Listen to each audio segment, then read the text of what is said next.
Welcome to Peter and Ruffy's Football Show. The main talking points on tonight's programme.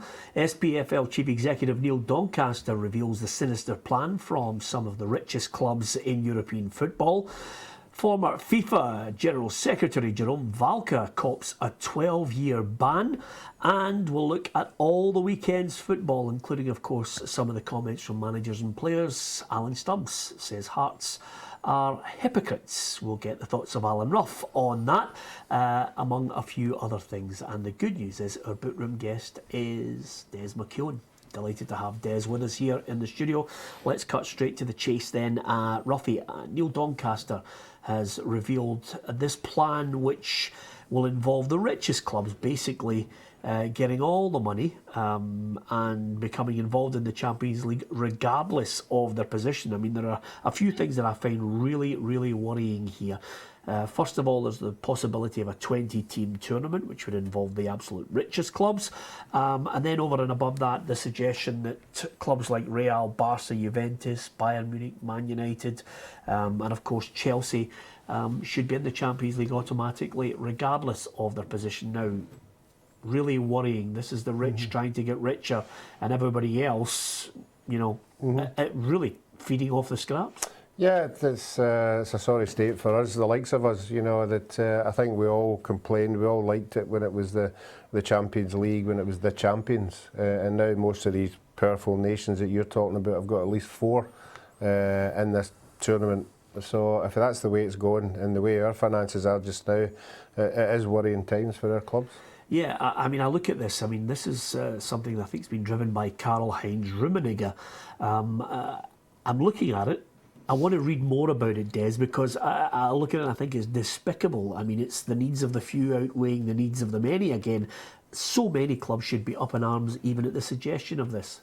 Of course they should, Peter, but it's been moving in that direction ever since they did extend the tournament to the UEFA Champions League, because there have been, as Ruffy said, a number of countries that have got 4 clubs involved, 3 of whom clearly are not the champions. So it's almost like a franchise situation. It's almost like the NFL, where the richest clubs and the richest owners get to play with the toy set and everybody else has got to, panic and try and get by in regional leagues. Whether they'll actually get it through or not, I would be, it's probably too early to say, but even the thought of it, doesn't augur well for even middle-of-the-road clubs in England. For example, Leicester City this year, looking as if they could and probably will qualify for. In Scotland, Lord only knows where that would leave us, because we're struggling at the best of times to try and get into the Champions League proper anyway. If it's a closed shop and it's got to be down to the richest clubs, we've got no chance. Yeah, absolutely. We'll see how this one develops over the course of the next few years. But clearly worrying times. Give us your thoughts on that at Peter and Ruffy on Twitter, facebook.com/Peter and Ruffy as well.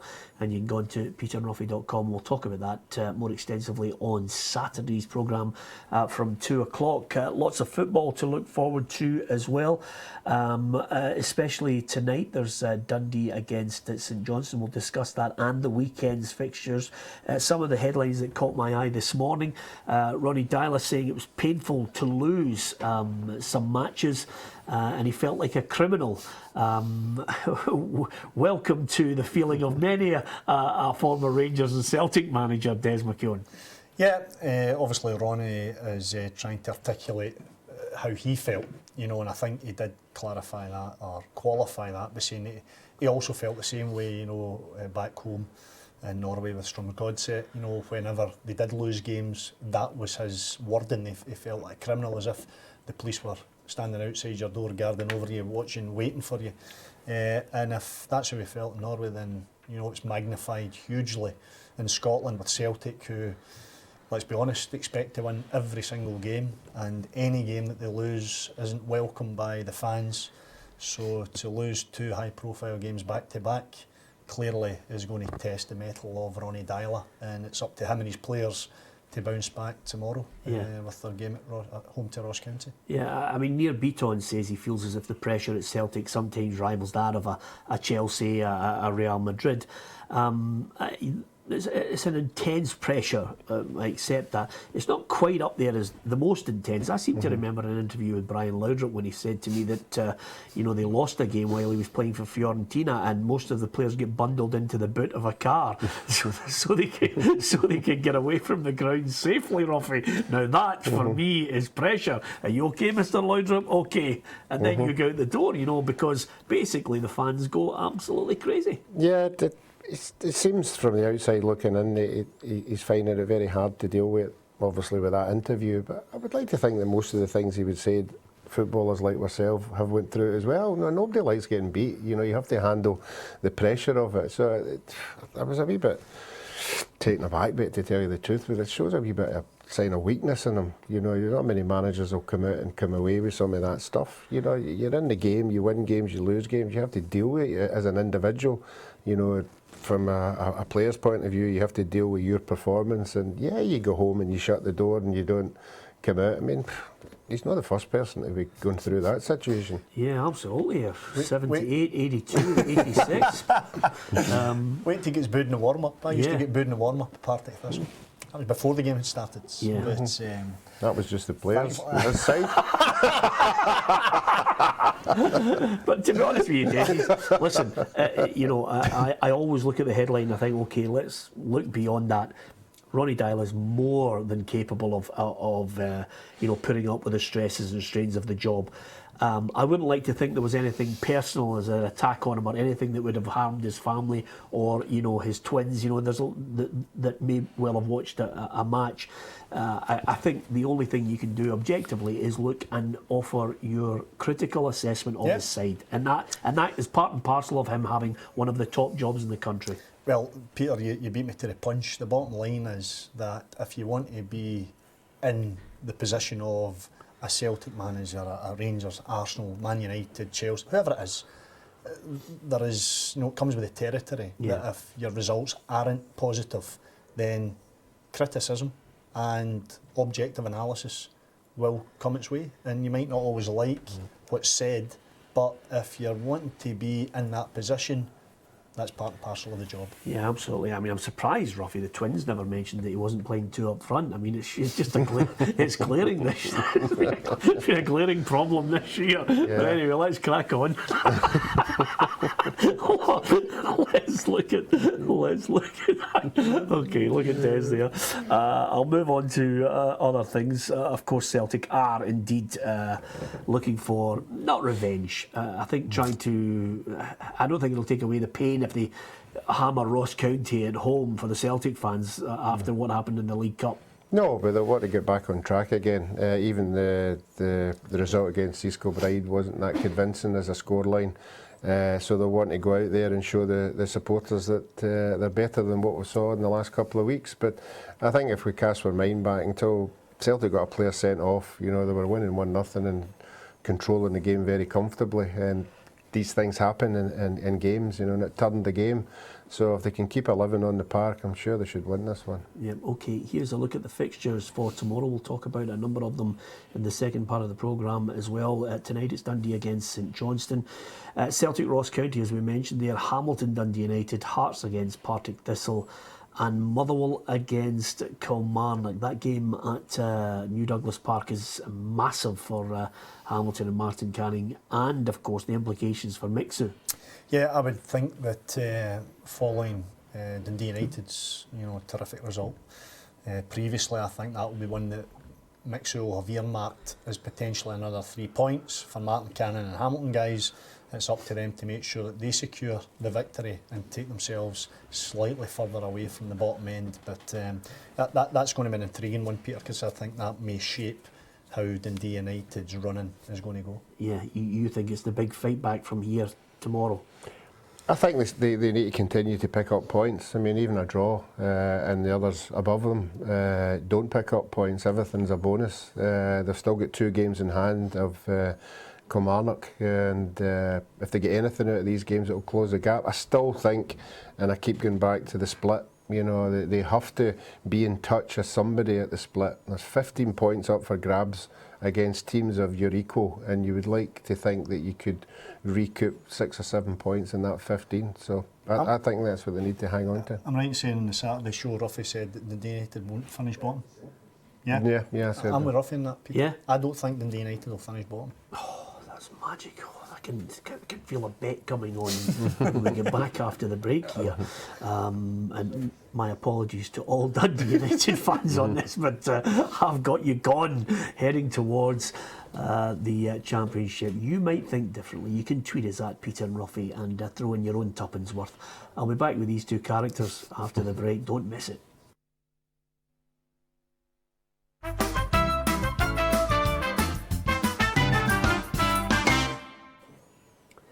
Welcome back to Peter and Ruffy's Football Show. We're joined tonight by two raging Dundee United fans who reckon the Tangerines will escape the relegation. Is that what you're saying, lads? They'll escape relegation completely?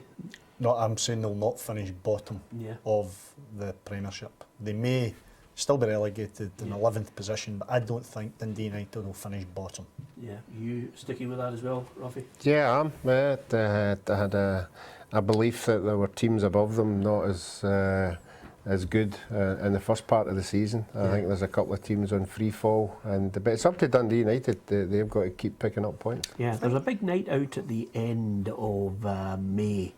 Will we put a wee wager that somebody picks up the tab for the... Yeah? You fancy that? Dundee United don't finish bottom?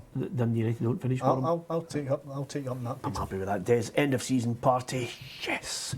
Let's crack on. I don't have an axe to grind with Dundee United. No. I'm just looking at it and thinking they've left themselves with too much to do. My comment there, Peter, is that I'm going to see Motherwell Kilmarnock for the show tomorrow. And I think Kilmarnock, Gary Locke resigns. I would have thought it would have been a priority to have somebody in position as quickly as possible. And I'm not suggesting that you should rush through things, but there's so many different names being attached to that job and the job hasn't been awarded or taken up. I think there's still a huge amount of flux around Kilmarnock Rugby Park. I think that... But do they look a bad side? I mean, let's look at the table, Des. Have a look at the table right now. And there's Kilmarnock. They've got, obviously, 11 points of a difference between themselves and Dundee United. But, you've got 4 or 5 teams there, all within 5 points of each other, 6 points. So, and it's not as if they've got a bad side. No, I'm not saying they've got a bad side, but they're not getting results. Yeah. A lot of the results have been earlier. Recent results have not been particularly good. Well, let's pick up on that point. Are you saying then that Kilmarnock are going to be bottom? I think there's 2 or 3 clubs could be bottom. Yes. I think if I was betting right now, I would say that Kilmarnock are the club most likely to finish bottom of the division. Yes. Yeah. I would say that. Okay, Neil Redfern is the latest manager to be interviewed. There is no point whatsoever on this show, Ruffy, of just saying it should be him, or him. We can't second guess the way the Kilmarnock board is looking at this when you're going into a dark room and throwing a dart. Yeah, I mean, they're doing what every other club has been doing. They have to be seen to be interviewing. I'm sure they'll have somebody in mind, but they have to let the supporters know that they are throwing the net out there. To see who's available. You're right, there's been 4 or 5. There might be some people we don't know about. I mean, every job that came up, the Motherwell job, I think, had 30 candidates, and Hamilton had 30 candidates. So I think I'm surprised at Lee McCullough saying it's too early for him. I think if you're going to start, why not start there? Yeah, absolutely. Another point I would make, Peter, and I know occasionally we criticise football clubs for the way they go about their business, but I can't believe Kilmarnock weren't already considering life after Gary Locke 3-4 weeks ago. Now, I'm not suggesting that that's right, wrong or indifferent, but if you're running a business and your manager may be deemed not to be performing well enough, you've got to have a plan B. Now, I know, as I've said, football clubs get a hard time for speaking to other people, but even in the boardroom, I can't believe that it's taken as long for the Kilmarnock guys to come up with, that's our guy, we want him and we're going to make sure we get him. Because as Lee McCullough, has kind of distanced himself from it, there's not a huge amount of leadership involved there. And I think that's telling. Yeah. Okay, well, we're still waiting to find out who it's going to be. Motherwell Kilmarnock, who's going to win it? Kilmarnock. No. I think Motherwell will win the game tomorrow. Yeah, I think so. Well, I think Kilmarnock did all right at Ibrox last week, where it was backs to the wall. Jim McDonald had some fantastic saves. They'll have to come up with saves again tomorrow, because I think Motherwell will just nick that one. Okay, it's Hearts against Partick Thistle in the other match. I don't know why I'm going to show you the predictor for this season. It's just, it's painful. It's the only way I can sum it up, because look at that. I mean, people are probably looking and saying, oh, Robbie, 205 against 156. But in a sense, I feel like Dundee United. I still feel as if I could... Yes, I still feel as if I could suddenly roll away a stone and come back to life in this one. But you know, stranger things have happened. Ruffy, you're so far ahead. It's the first time in 3 years you've actually been ahead in this competition, and as you can see from his photograph, he's certainly got his tongue in his cheek. Looking forward to a victory at the end of this season, and the good news is there's nothing at stake in this bet. Pride. Pride. Hearts are against Partick Thistle. The reason I mention Hearts is because obviously things are going well. Abiola Dowda scored a couple of goals in midweek. Robbie Nielsen's been singing his praises, saying he can only get better. And of course, I'm loving the capital ding-dong battle that's going on at the moment. Alan Stubbs says it's a bit rich coming from Robbie Nielsen, saying we were celebrating after a 2-2 draw in the Cup. They were doing the same thing after a Ozturk's late equaliser at Easter Road last season. Listen, football's full of hypocrisy, Peter. You know. Yeah, it's a noble art, Des, I'm told. It is a noble art, yes, Ruffy, obviously. Prime exponent of it. But no, listen, if you're going to take umbrage at people celebrating on your ground, then, you know, where have we got to? I think Robbie would have been disappointed to have lost a 2-goal lead. Alan Stubbs will just be over the moon to get back in and get a replay out of it, so let him celebrate. The person who's left standing after the replay, they can rub whoever's nose they want into it. Is there any benefit for Rangers playing before Hibs head to Livingston, Ruffy? No, I don't know about that one. It's a difficult one. I can't really give you an answer on that one. I'll give you an answer. Yeah. No, okay. Thankfully you're here. Good. Over and above that, it's going to be difficult for Rangers at Alloa. It's a five-a-side pitch now they're playing on. I like Alloa's attitude to it. I mean, it's almost as if all the divisions are having a real dig at each other, because they've said, you know, stop moaning and get on with it. I have to say, I mean, Des has played in surfaces and parks, and you have to go on with that. If that's the rules and they're allowed to do that, then you just play it. You know, that's. I also like Mike Mulroney's style. Yeah. You know, it was Graham Souness that did it first. Yeah. You know, Rangers brought in the pitch at Ibrox. Yeah. So why shouldn't Alloa be allowed to? I'd have thought Mark Warburton would have just get on with it, win the game, and then possibly comment about it. But listen, if it's allowed, you know, Mark was saying that, you know, it's like changing the size of the goals. No, it's not, because the size of the goals are set. The size of a pitch isn't set. There's parameters that it must meet, so you're allowed to move the pitch. If Rangers go and win the game, as I would expect them to, then it doesn't really matter. The better players should be able to produce the goods irrespective of the size of the pitch. It'd be interesting to see the Rangers wide players, if they do come in the 5 yards, or they stay outside the line, because the line's still there.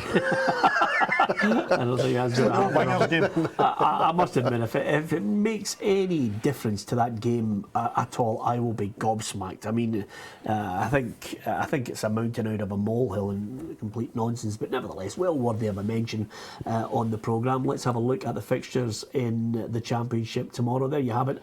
Alloa against Rangers, Falkirk against Wraith Rovers, which I think is going to be an absolute cracker. Morton against Dumbarton. There's Queen of the South, St Mirren, and 5:15 kick-off, Livingston against Hibernian. I would just qualify that one there. If St Mirren can get a second win in a matter of a week against Queen of the South, suddenly we will be really pushing them. We think they're going to finish fourth. Absolutely, Peter. I was going to mention that, you know, winning last week at home against Queen of the South, they've thrown themselves a real chance to get into that playoff mix. I think they're 4 points perhaps off of fourth. Whereas, you know, when Alec first took over, they were looking over the shoulder the other way. I think St Mirren have certainly had better fortunes under Alec and Davy Farrell. So at this stage, you would have to say that St Mirren are moving in the right direction. Yeah, here's a look at the Championship table, just to give you an indication of what Des was talking about there, and they're indeed only 4 points away from Wraith Rovers. If Falkirk indeed